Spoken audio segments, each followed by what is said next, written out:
பட்டீஸ்வரம் அருள்மிகு ஸ்ரீ தேனுபுரீஸ்வரர் ஆலயம் முத்துப்பந்தல் திருவிழா. திருஞான சம்பந்தர், அப்பர் சுவாமிகள், சுந்தரர் ஆகியோரால் பாடல் பெற்ற புண்ணிய சிவத்தலம் பட்டீஸ்வரம் ஆகும்.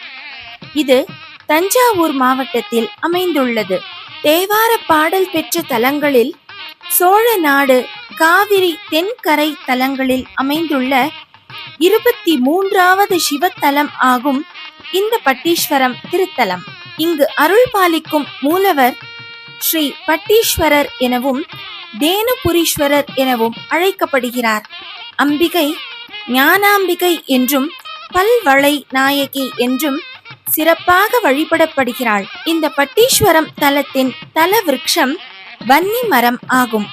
தீர்த்தம் ஞான தீர்த்தம் என்ற கோடி தீர்த்தம் ஆகும். பட்டீஸ்வரம் திருத்தலத்தின் புராண பெயர்கள் சக்தி முத்தம், திருசக்தி முத்தம், தேவி வனம் என்று சிறப்பாக அழைக்கப்படுகின்றன.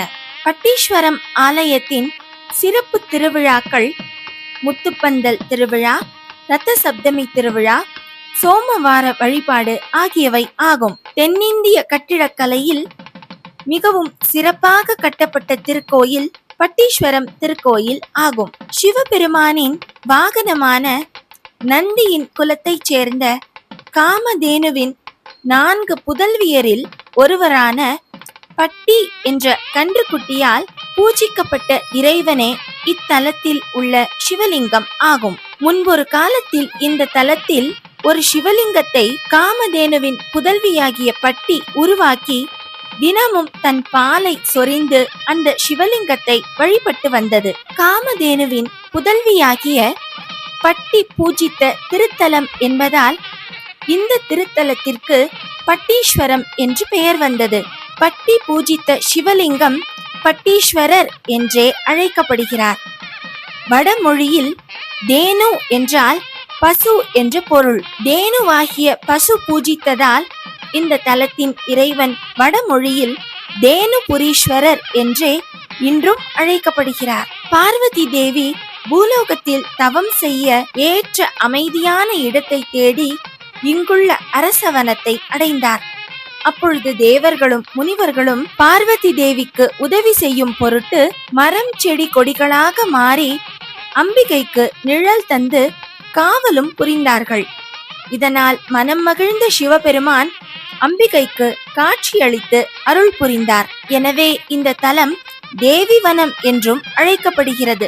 கோடை காலத்தில் ஒரு முறை திருஞான சம்பந்தர் இந்த தலத்திற்கு சிவபெருமானை தரிசிப்பதற்காக நடந்து வந்தார். அப்பொழுது சிவபெருமான் திருஞான சம்பந்தருக்கு நன்றாக தரிசனம் தரும் பொருட்டு தனக்கு முன்பு இருந்த நந்தி தேவரை சற்று விலகி இருக்குமாறு பணித்தார். இதனால் சிறுவனான திருஞான சம்பந்தர் எந்த தடையும் இன்றி இறைவனை நேருக்கு நேர் நின்று தரிசிக்க முடிந்தது. இந்த ஐதீகத்தின்படியே பட்டீஸ்வரம் திருக்கோயிலில் உள்ள நந்தி தேவர் நேராக இல்லாமல் சற்றே இடதுபுறமாக விலகி இருப்பதை இன்றும் நாம் காணலாம். இந்த பட்டீஸ்வரம் திருத்தலத்தின் மற்றொரு விசேஷமான சிறப்பம்சம் இந்த தலத்தில் உள்ள துர்க்கையம்மன். துர்க்கையம்மன் மிகவும் சாந்தமாக, சாந்த ஸ்வரூபிணியாக தன் சிம்ம வாகனத்தின் மீது நின்று 8 கரங்களுடன் அருள் பாலிக்கும் திருக்காட்சியை நாம் இந்த பட்டீஸ்வரம் திருக்கோயிலில் காணலாம். மேலும் இந்த பட்டீஸ்வரம் திருக்கோயிலில் அருள் பாலிக்கும் துர்க்கையம்மனின் இடது கீழ்கரத்தில் கிளி ஒன்று அமர்ந்திருப்பதை வேறெங்கும் இல்லாத விசேஷ வகையில் நாம் இன்றும் கண்டு சிறப்பாக தரிசனம் செய்யலாம். இத்தனை சிறப்பு வாய்ந்த இந்த பட்டீஸ்வரம் தேனுபுரீஸ்வரர் கோயிலில் ஒவ்வொரு ஆண்டும் முத்துப்பந்தல் விழா என்ற திருவிழா மிகவும் சிறப்பாக கொண்டாடப்பட்டு வருகிறது. வைகாசி பிரம்மோற்சவ விழாவின் முக்கிய நிகழ்வு திருஞான சம்பந்தருக்கு சிவபெருமான் முத்துப்பந்தல் அளித்து வரவேற்கும் நிகழ்ச்சி ஆகும். ஈசனே தன் பக்தனாகிய குழந்தை திருஞான சம்பந்தருக்கு முத்துப்பந்தல் அளித்து வரவேற்கிறார் என்றால் அந்த திருஞான சம்பந்தரின் பக்தி எத்தகைய சிறப்பு வாய்ந்ததாக இருக்கும். திருஞான சம்பந்தரின் அவதாரம் மற்றும் அவருக்கு ஈசன் அருள் புரிந்த வரலாறுகளை இப்பொழுது நாம் காணலாம். சீர்காழி பகுதியைச் சேர்ந்த சிவபாத ஹிருதயர் என்பவருக்கும் பகவதி அம்மையாருக்கும் திருமகனாக அவதரித்தவர் திருஞான சம்பந்தர். இவர் முருகப்பெருமானின் அம்சமாகவே இன்றும் கருதப்படுகிறார். ஒரு முறை 3 வயது குழந்தையாக இருந்த சம்பந்தர் தன் தந்தையுடன் சீர்காழியில் உள்ள தோணியப்பர் கோயிலில் உள்ள பிரம்ம தீர்த்த குளத்திற்கு நீராடச் சென்றார். தந்தை குளத்தில் நீராடச் சென்ற பொழுது கரையில் நின்று கொண்டிருந்த சம்பந்தர் பசியின் காரணமாகவும் தந்தை நீரில் மூழ்கி வெகு நேரமாகியும் எழவில்லையே என்ற பயத்துடனும் அழ ஆரம்பித்தார். குழந்தையின் அழுகுரலை கேட்டு சிவபெருமான் அம்பிகை உமாதேவியை நோக்கி அந்த குழந்தைக்கு பால் கொடுத்து பசியை போக்குமாறு கட்டளையிட்டார். அதன்படியே அம்பிகை பார்வதி தேவி தன்னுடைய திருக்கரங்களால் பொற்கிண்ணத்தில் அமுத பாலை எடுத்து சிவன் அருள் நிறைந்த ஞான பாலாக அந்த குழந்தைக்கு புகட்டினாள். நீராடி முடித்துவிட்டு திரும்பிய ஞான சம்பந்தரின் தந்தையாகிய சிவபாத ஹிருதயர் குழந்தையின் வாயில் பால் வழிந்திருப்பதை கண்டு பதறிப்போனார். யார் உனக்கு பால் கொடுத்தது? யார் கொடுத்த எச்சில் பாலை நீ குடித்தாய் என்று கோபத்துடன் கேட்டு குச்சியை எடுத்து குழந்தையை அதட்டினார். அம்பிகை தந்த ஞான பாலை பருகி இருந்த 3 வயது குழந்தையான திருஞான சம்பந்தர் தந்தை கேட்ட கேள்விக்கு பதிலாக கோயில் கோபுரத்தில் எழுந்தருளியிருந்த ஈசனின் திருவுருவத்தை காட்டியபடியே தனக்கு பால் தந்தது யார் என்று கேள்விக்கு பதிலாக ஒரு பாடலையே பாடினார். தோடுடைய செவியன் விடை ஏறியோர் தூவெண் மதிசூடி காடுடைய சுடலை பொடி பூசி என் உள்ளம் கவர் கள்வன் ஏடுடைய மலரான் முனைநாட் பணிந்தேத்த அருள் செய்த பீடுடைய பிரமாபுரம் மேவிய பெம்மான் இவன் என்றே என்று அழகாக திருஞான சம்பந்தரின் திருவாக்கிலிருந்து முதல் பாடல் வெளிவந்தது. இதன் மூலம் தனக்கு பால் தந்தவர்கள் வேறு யாரும் அல்ல, சாக்ஷாத் அந்த அம்பிகையும் ஈசனுமேதான் என்று அழகாக தெளிவாக தன் தந்தைக்கு விளக்கிவிட்டார் திருஞான சம்பந்தர். அழகிய காதணியை அணிந்தவரும் காளையை தன் வாகனமாக கொண்டவரும் தூய்மையான வெண்மையான சந்திரனை சூடியவரும் சுடுகாட்டு சாம்பலை தன் உடலெங்கும் பூசியவருமாகிய இந்த சிவபெருமானே என் உள்ளத்தை கவர்ந்த கள்வன். பிரம்மனால் பூஜிக்கப்பட்டு புகழ்பெற்ற பிரம்மாபுரத்தில் எழுந்தருளி இருக்கும் தலைவன் இவரே. இவர்தான் எனக்கு பால் கொடுத்து அருளினார் என்று திருஞான சம்பந்தர் தன் தந்தைக்கு அழகாக பதிலளித்தார். 3 வயது குழந்தை அழகான தமிழில் அற்புதமாக பாடியதை கேட்ட அனைவருமே இறைவனின் அருளும் அம்பிகையின் அருளும் இந்த குழந்தைக்கு பரிபூரணமாக உள்ளது என்பதை உணர்ந்து கொண்டு அந்த குழந்தையை வணங்கினார்கள்.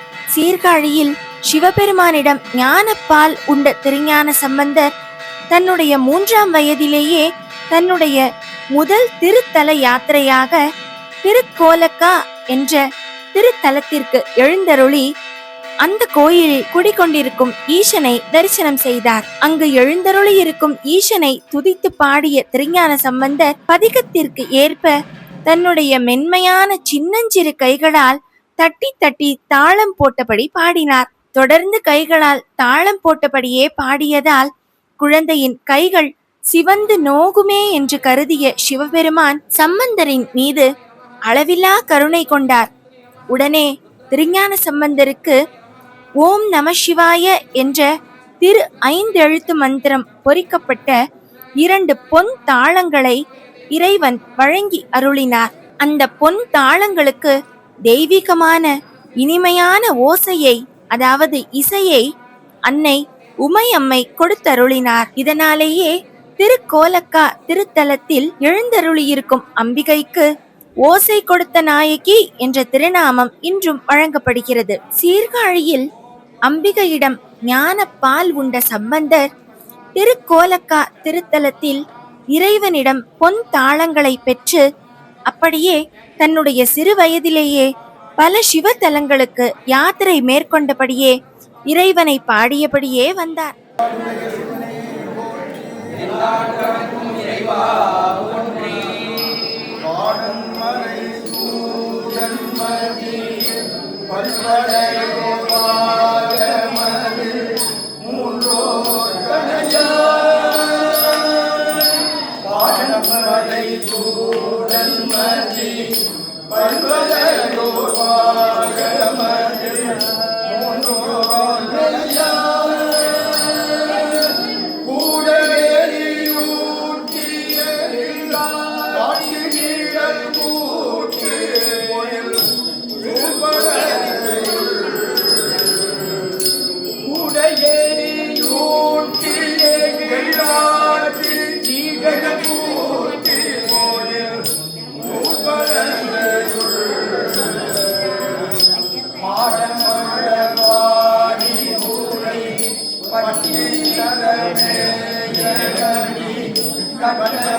மாண்பாகி நின்றானை தன்னார் தமிழளிக்கும் தன்பாண்டி நாட்டானை பெண்ணாளும் வாகனை பேணு பெருந்துறையில் கண்ணார்கடல் காட்டி நாயேனை ஆட்கொண்ட அண்ணாமலையானை வாடுதுங்க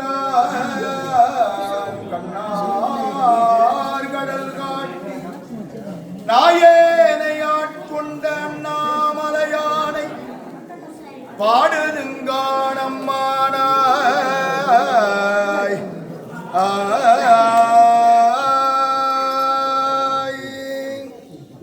இந்திரலோகம் முழுவதும் பணி கேட்டு இணையடி தொழுதெழ தாம்போய் ஐந்தலை நாகம் மேகலை அறையா ஐந்தலை நாகம் மேகலை அறையா அகந்தொரும் பழிதிரி அடிகள் தந்திரி வீணை கீதமும் பாட தந்திரி வீணை கீதமும் பாட சாதி கிண்ணரம் கலந்தொழிப்ப மந்திர கீதம் தீங்குழல் எங்கும் மந்திர கீதம் தீங்குழல் எங்கும் மறுவிடம் திருவிடை மருதே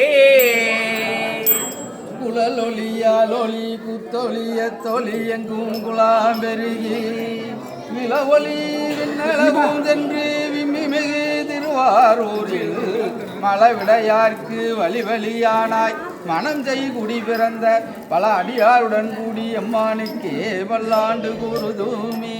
சிவன் அடியே சிந்திக்கும் திருப்பெருகு சிவஞானம் சிவனடியே சிந்திக்கும் திருப்பெருகு சிவஞானம் பவமகனை அறமாற்றும் பாங்கினில் ஓங்கிய ஞானம் பவமகனை அறமாற்றும் பாங்கினில் ஓங்கிய ஞானம் உவமையிலா கலை ஞானம் உவமையிலா கலை ஞானம் உணர்வறிய மெஞ்ஞானம் உவமையிலா கலை ஞானம் உவமையிலா கலை ஞானம் உணர்வறிய மெஞ்ஞானம் தவ முதல்வர் சம்பந்தர் தாம் உணர்ந்தார் அந்நிலையில். தவ முதல்வர் சம்பந்தர் தாம் உணர்ந்தார் அந்நிலையில். பார்த்தாலே எங்கள் அபிராம வல்லியை அண்டமெல்லாம் முத்தாளை மாதுளம் மூனினத்தாளை புவியடங்க காத்தாளை அங்கையில் பாசாங்குசமும் கரும்பு வில்லும் சேர்த்தாளை முக்கல்லியை தொழுவாக்கு ஒரு தீங்கில்லையே.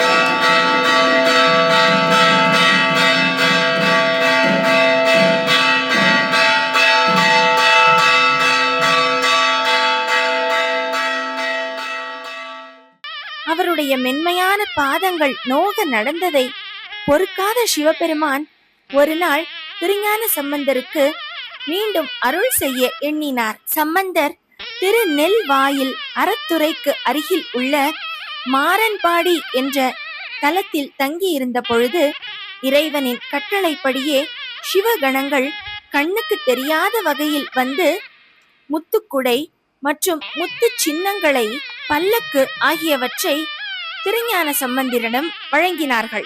பரிபூரண ஒளியும் குளிர்ச்சியும் கொண்ட இந்த முத்துக்குடை சூரிய வெப்பம் மற்றும் பிற இன்னல்கள் சிறு குழந்தை ஞான சம்பந்தரை தாக்காமல் காக்கும் பொருட்டு இறைவனால் அருள பெற்ற அற்புதமான குடையாகும்.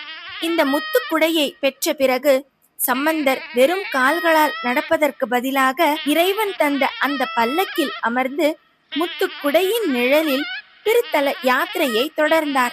ஞானசம்பந்தர் கால் கடுக நடந்து திருநெல்வாயில் அறத்துறை கோயிலுக்கு செல்லும் பொழுதுதான் இடையில் மாரன்பாடி என்ற ஊரில் ஈசன் தன் சிவகணங்களை விட்டு ஞான சம்பந்தருக்கு முத்துப்பல்லக்கு, குடை, சின்னம் ஆகியவற்றை வழங்கினார். இதை ஏற்றுக்கொண்ட சம்பந்தர் எந்தை ஈசன் என்ற பதிகத்தை பாடி ஈசனை வணங்கினார். எந்தை ஈசன் எம்பெருமான் ஏரமர் கடவுள் என்றேத்தி சிந்தை செய்பவர்க்கல்லால் சென்று கை கூடுவதன்றால் கந்த மாமலர் உந்தி கடும்புனல் நிவா மல்கு கரைமேல் அந்தன் சோலை நெல்வாயில் அறத்துறை அடிகள் தம் அருளே என்ற இனிமையான பாடல் சம்பந்தரின் வாக்கிலிருந்து பிறந்தது. குளிர்ந்த சோலைகளும் நறுமணம் கமழும் மலர்களை அடித்து கொண்டு வரும் நீரோட்டம் நிறைந்த நிவா நதியும் சூழ்ந்த அற்புதமான புண்ணிய தலம் நெல்வாயில் அறத்துறை. இந்த தலத்தில் வீற்றிருக்கும் சிவபெருமானின் அருளானது எப்பேற்பட்டது!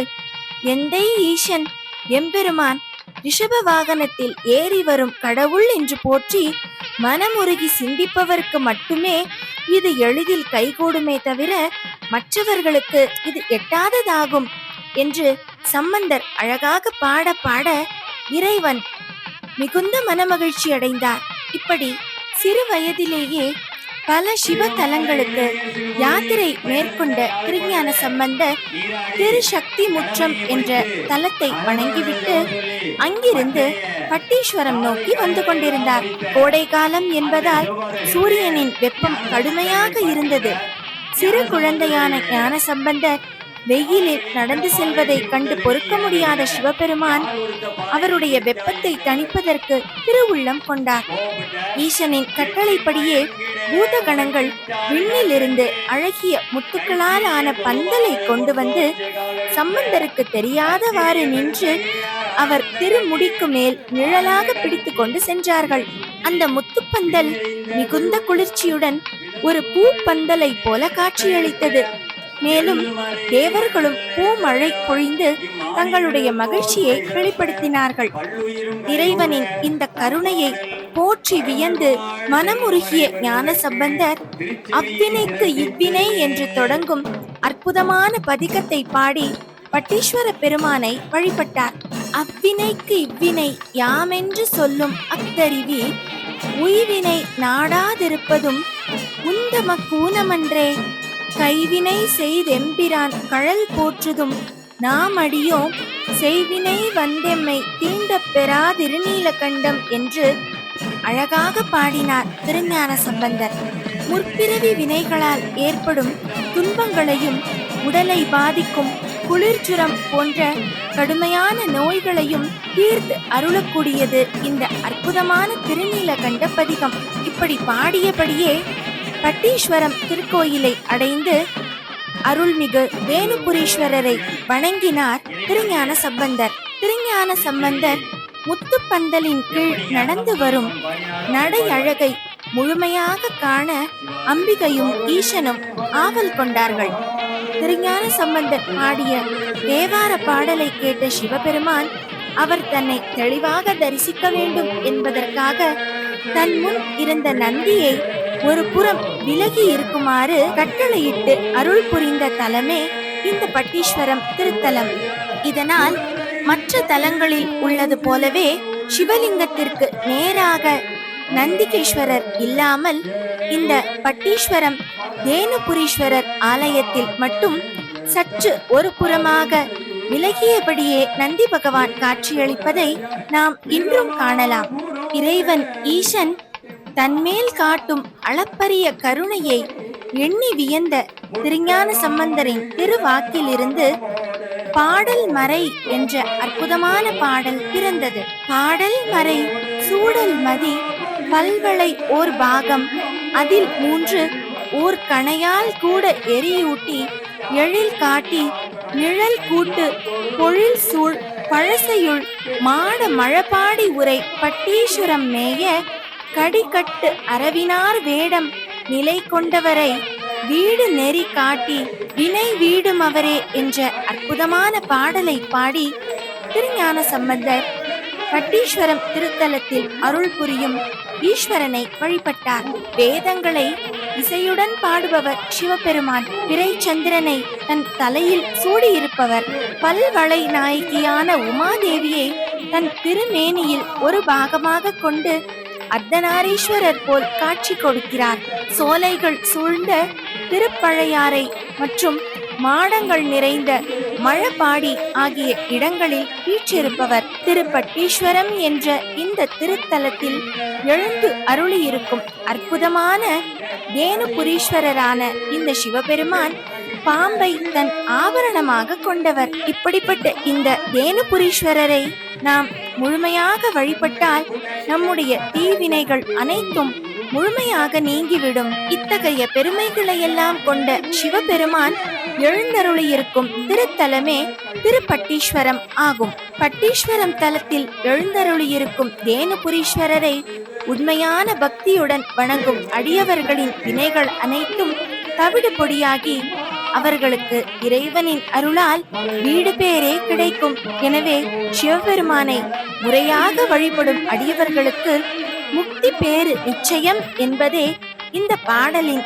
அழகான சாரமாகும். பரமசிவனின் பரம பக்தரான திருஞான சம்பந்தருக்கு இறைவன் ஈசன் அருள் புரிந்த இந்த அற்புதமான நிகழ்வுகளை எல்லாம் ஒருங்கே இணைத்து பட்டீஸ்வரம் திருக்கோயிலில் வருடா வருடம் இன்றும் முத்துப்பந்தல் திருவிழா மிகவும் சிறப்பாக கொண்டாடப்பட்டு வருகின்றது.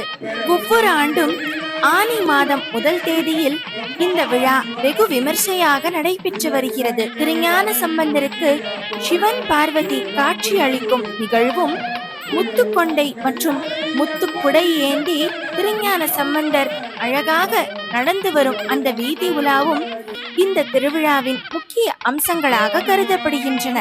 இந்த நிகழ்வுகளை எல்லாம் கொண்டாடும் விதமாக இன்றும் பட்டீஸ்வரம் தேனுபுரீஸ்வரர் ஆலயத்தில் முத்துப்பந்தல் திருவிழா மிக சிறப்பாக கொண்டாடப்பட்டு வருகிறது.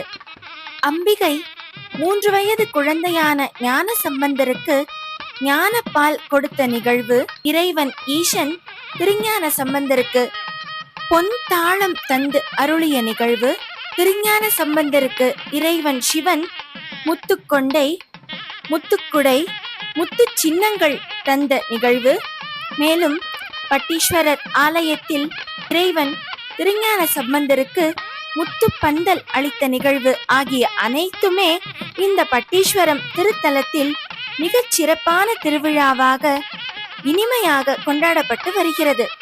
பக்தர்களாகிய நாமும் இந்த பட்டீஸ்வரம் அருள்மிகு தேனுபுரீஸ்வரர் ஆலயத்தில் நடைபெறும் இந்த முத்துப்பந்தல் திருவிழாவில் பங்கேற்று திருஞான சம்பந்தரையும் இறைவன் தேனுபுரீஸ்வரரையும் அம்பிகை பல்வளை நாயகி என்ற ஞானாம்பிகையையும் மனமுருகி மெய்யுருகி வழிபட்டு இறைவனின் திருவருளுக்கு பாத்திரமாவோம். தென்னாடுடைய சிவனே போற்றி, எந்நாட்டவர்க்கும் இறைவா போற்றி.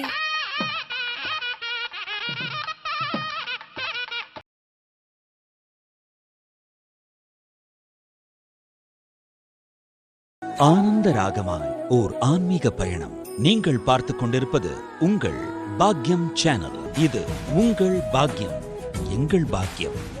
வழங்குவோர் அன்புடன் கல்யாண் ஜுவல்லர்ஸ்.